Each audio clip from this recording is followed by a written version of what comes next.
Our stories are not real and made for entertainment purposes only. Subscribe to my channel for more stories. Now, let's begin this one. I'm sorry, sir, but you're not on the guest list. The receptionist at Palazzo Gardens stared at me with a professional smile that couldn't hide the embarrassment in her eyes. Behind her, through the ornate glass doors, I could see my parents' golden wedding anniversary celebration in full swing, chandeliers sparkling, violins playing, champagne flowing. 50 years of marriage.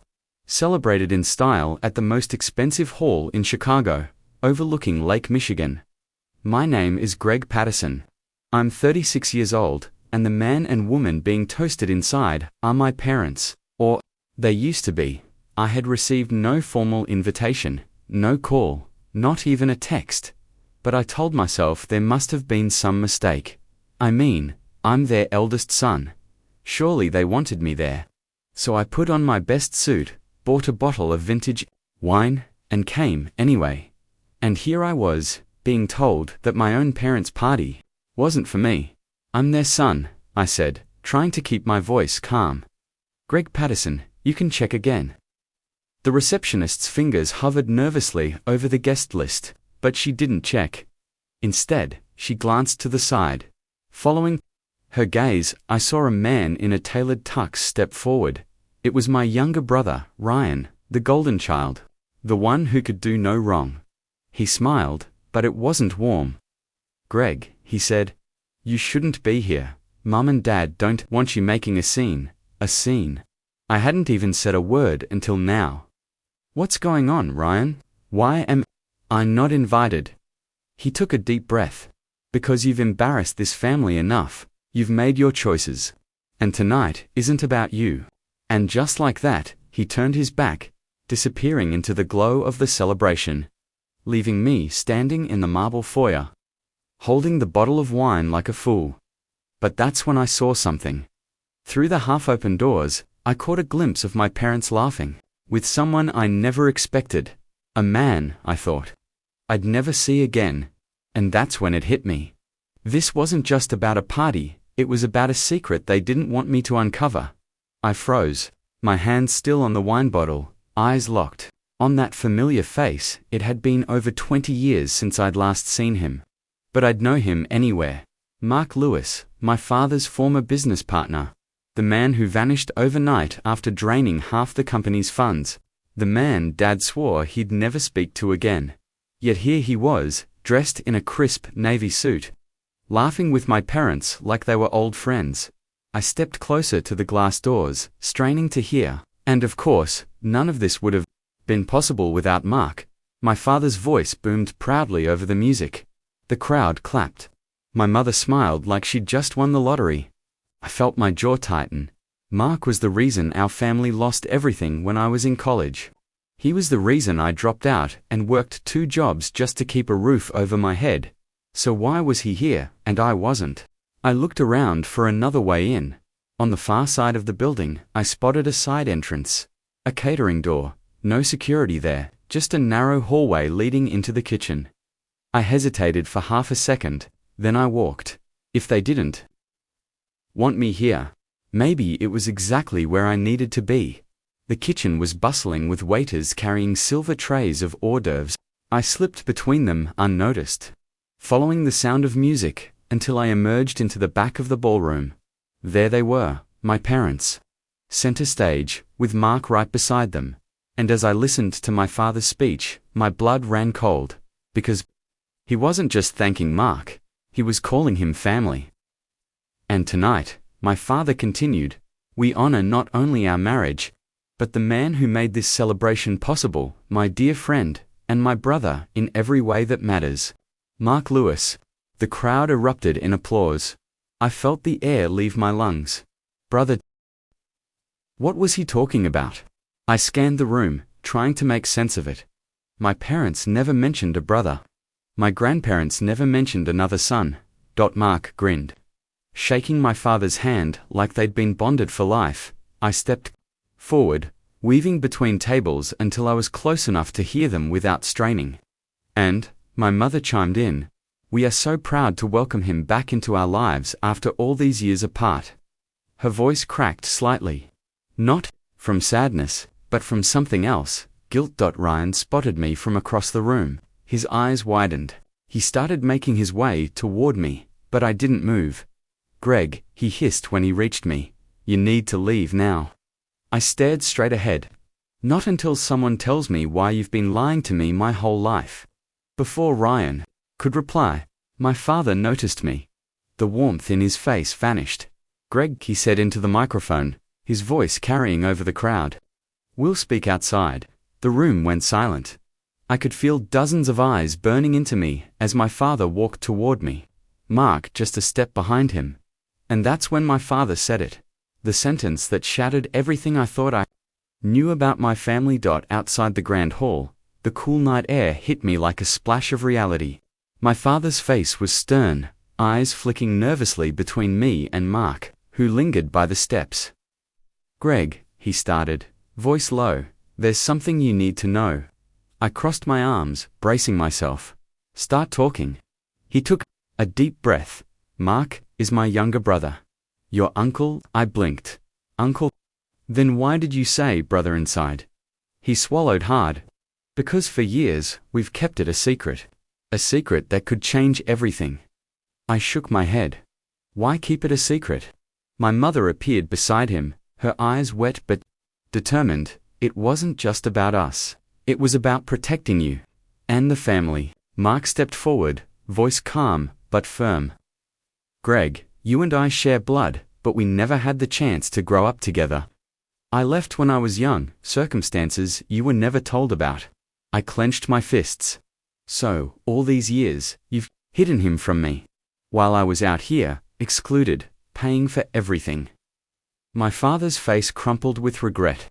It was never meant to hurt you. Mark has been in and out of our lives. He struggles with things. We wanted to shield you, but you didn't shield me from being erased. I spat back. Mum nodded sadly. We made mistakes, but Mark wanted to be part of this celebration, and maybe it's time you got to know each other. I looked at Mark, searching his eyes for a connection, a spark of kinship, something. Instead, I saw a stranger, one I never asked for. The party was over, but my family's secrets had just begun unraveling. I realized this was bigger than money or exclusion. This was about trust, identity, and the real cost of keeping truths locked away. The next morning, the house felt emptier than ever. The echoes of last night's revelations lingered like a heavy fog. I sat in the quiet kitchen, staring at a cup of cold coffee, trying to make sense of it all. Mark was upstairs, probably avoiding me. I didn't blame him. I wasn't sure I was ready to face him either. Then my phone buzzed, a message from Mark. Can we talk? I think we need to. I took a deep breath and texted back, all right. Meet me at the park in 30. When Mark arrived, his nervousness was palpable. We found a bench under the sprawling oak tree, the one I used to play under as a kid before everything fell apart. I'm sorry for all the years lost. Mark began, eyes downcast. I never wanted to be the secret. Life just got complicated.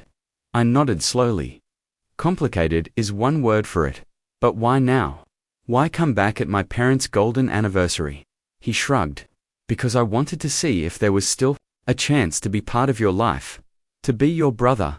I stared out at the lake, shimmering in the distance, then back at him. It won't be easy. There's a lot of pain, a lot of broken trust.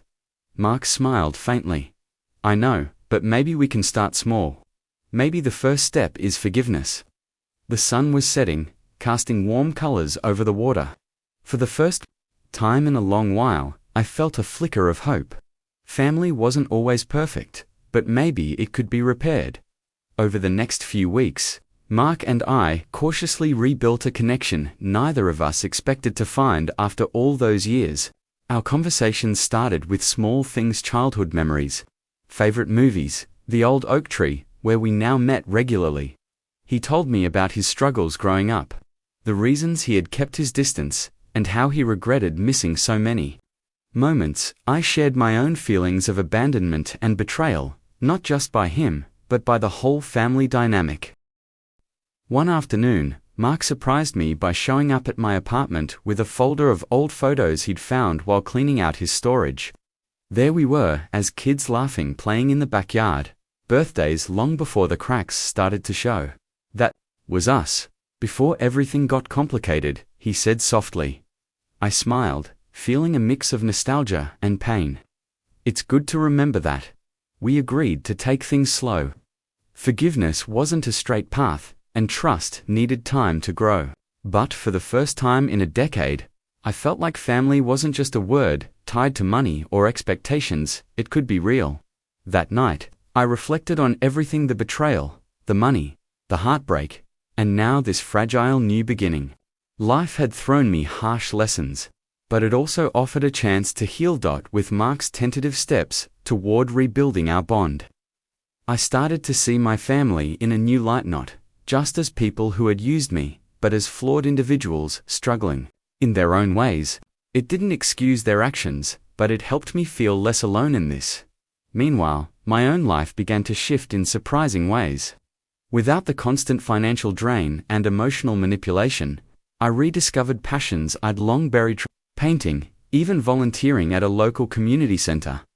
One evening, sitting by my apartment window overlooking the Chicago skyline, I realized that the hardest battles often lead to the deepest growth. I was learning to love myself beyond the role of family ATM, finding peace in boundaries and self-respect. But healing wasn't a solo journey. James remained my rock, reminding me that true family isn't always defined by blood. With his support, I began to rebuild friendships I had neglected, creating a new circle filled with genuine care. The next family holiday approached, and for the first time, I made a decision that would define my future. I would attend only if invited, on terms that respected my dignity and well-being. No more second-guessing, no more painful exclusions. The holiday arrived, and with it, a familiar tension. My phone buzzed with messages from Jennifer and Michael, some polite, some veiled with guilt, others demanding, but this time I didn't feel the usual pull to respond immediately. Instead, I took a deep breath and sent a simple message to my mother. If I'm truly welcome at this family gathering, I'd appreciate a formal invitation. Otherwise, I'll be celebrating elsewhere. Then, I waited. The silence that followed was deafening.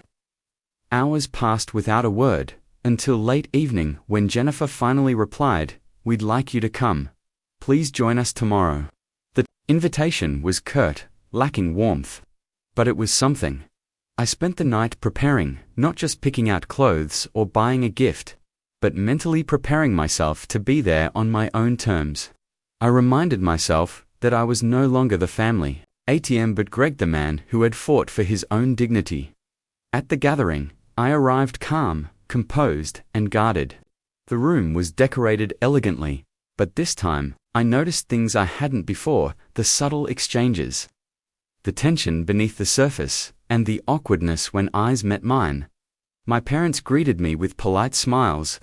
Jennifer hovered with tentative friendliness, and Michael avoided eye contact. It was clear the dynamics had shifted, but I was no longer dependent on their approval.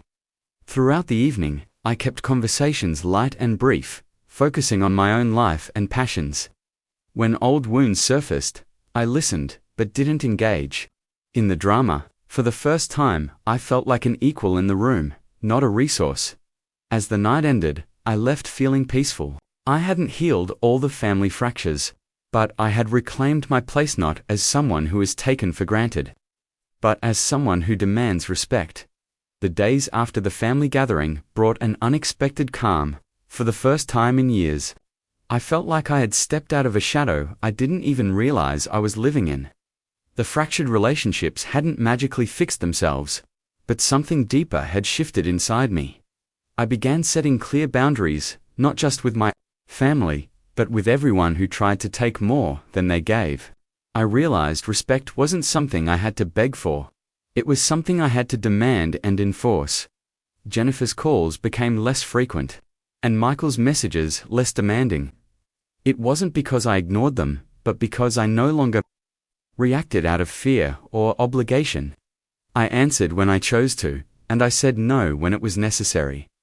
Most importantly, I started investing time in myself. I reconnected with old friends, took up new hobbies, and even enrolled in a workshop I'd always wanted to attend. It felt like reclaiming my life piece by piece.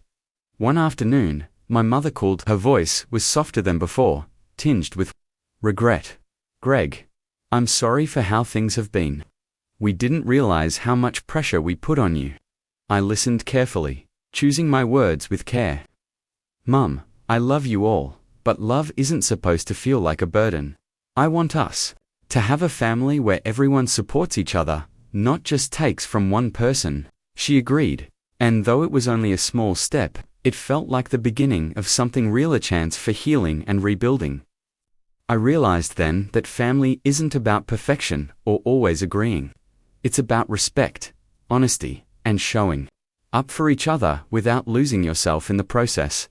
Life was no longer about running from expectations or hiding from disappointments. It was about standing tall, owning my story, and creating the future I deserved.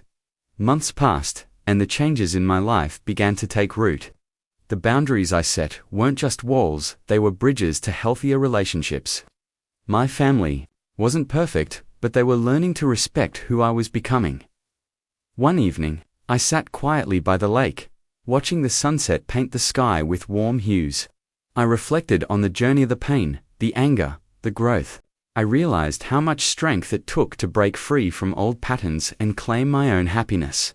Life taught me that you can't control how others treat you, but you can control how you respond. Forgiveness isn't about forgetting or excusing hurt, it's about freeing yourself from the weight of resentment. I learned that self-respect isn't selfish. It's the foundation for all meaningful relationships. When you honor yourself, others learn how to honor you. My story isn't unique. Many people feel trapped by family expectations, past mistakes, or their own fears, but the choice to change, to heal, and to grow is always ours.